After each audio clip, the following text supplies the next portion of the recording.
Good afternoon, Marie. We're here this afternoon at BEA to talk with Marie Schwartz of TeenLife Resources. TeenLife provides free resources for teens, both in these printed guides as a website and also in events that they host. So welcome to BEA. Thank you. Is this your first event? Yes, this is the first one. It's pretty amazing. Lots of energy. We'll Great try turnout. to talk loud enough to keep around the buzz. How did you get started? I mean, what was that light bulb moment that said, you know what, we need something for teens? Well, I think teens in today's world are in a different place than we were growing up. Okay. Their world has gotten so technological, and I don't think parents and students realize how important it is to have face-to-face interaction with others of different generations. So part of it was started because teens need different experiences besides going to school and being online. The other part was that I grew up overseas and I had a childhood full of experiential learning opportunities that made such a difference in my life. And I encourage that in my kids now because to get out of your comfort zone is very important for a teen. And thirdly, teens, starting at about age 13, start forming their adult identities, both in terms of their interests and their careers.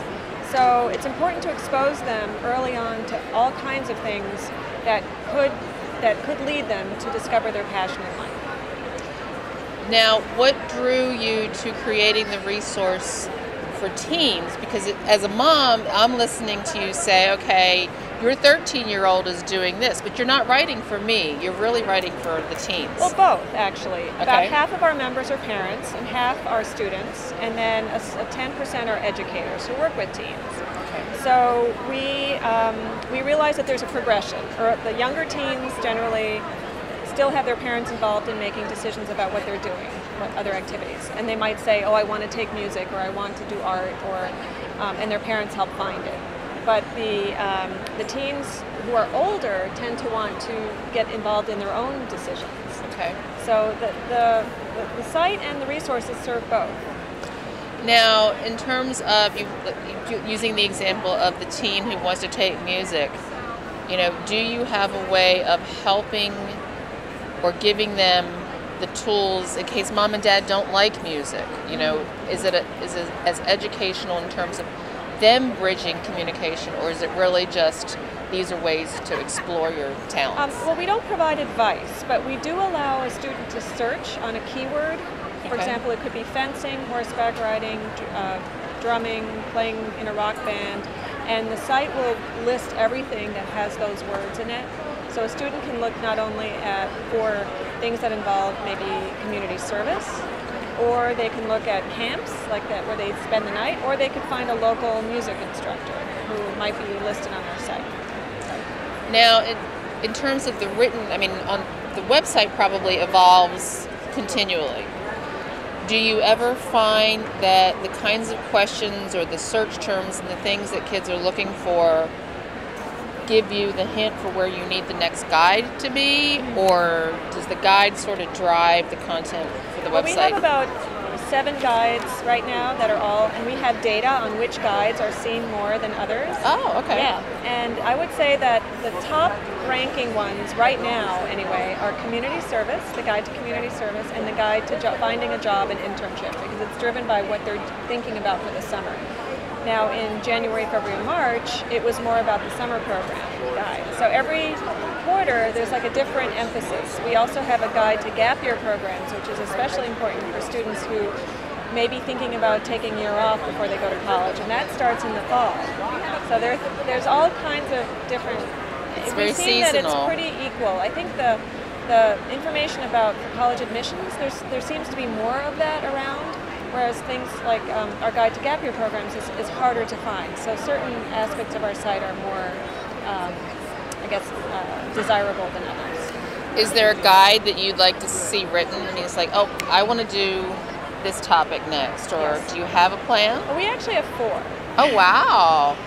2 come from requests from parents. Heavily, lots of, not a lot, but there's a significant number of parents who have kids with special needs or who have kids who are gifted. And there aren't very many resources for them.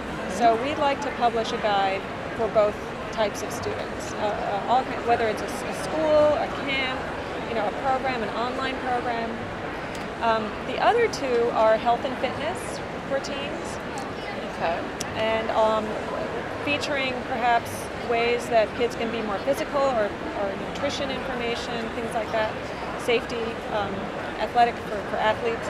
And then the fourth one is financial literacy. So a guide on, checking accounts, debit cards versus credit cards, car insurance, what's covered, what's not covered, sort of the basic, and also loans, student loans.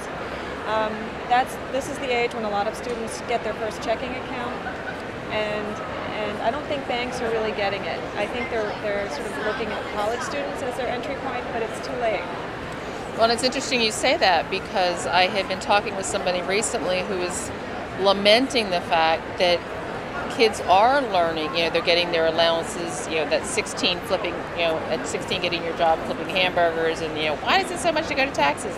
But the other piece that she really focused on was they're not teaching them about money management. There's really, the format. I remember the format of how you write a check and how you write those numbers. Right, that's not happening. It's not happening anymore. So.